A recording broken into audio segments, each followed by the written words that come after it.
Ինչ է աչքի ուլունքը։ Աչքի ուլունք կոչվածը գալիս է Թուրքիայից եւ Հունաստանից, հույներն ու թուրքերն են օգտագործում, եւ սա սատանայապաշտություն է։ Երբ որ մենք առանց գիտակցելու, որ երեխան ծնվում է, փորձում ենք իր անկողնու վերևը աչքի ուլունք դնել, սա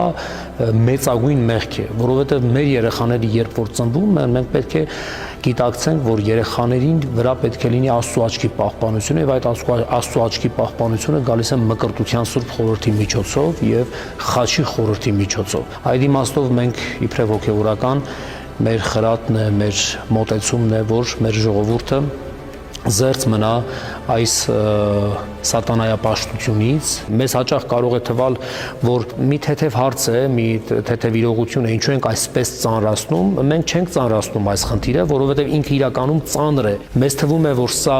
մի թեթև երևույթ է, որ կարող է մեզ այդչափ չվնասել, բայց սխալվում եք սիրելիներ, այս երևույթը մեծապես վնասելու է։ Քանի մենք կարճած կմնանք այս սնահավատություններից, այնքան մեր ազգը վերահաս վտանգների մեջ պիտի հայտնվի։ Ուրեմն մենք պիտի իրապես կենթանի Աստծուն դավանենք, հավատանք Հիսուս Քրիստոսին, ճշմարիտ Աստծուն, ճշմարիտ հավատք ունենանք, որովհետեւ մենք զերծ մնանք այսպիսի վնասներից, այսպիսի պատուհաններից, որ չարն է մեզ հասցնում, եւ Աստված մեզ ուղղորդում է, որպեսզի մենք դավանենք կենթանի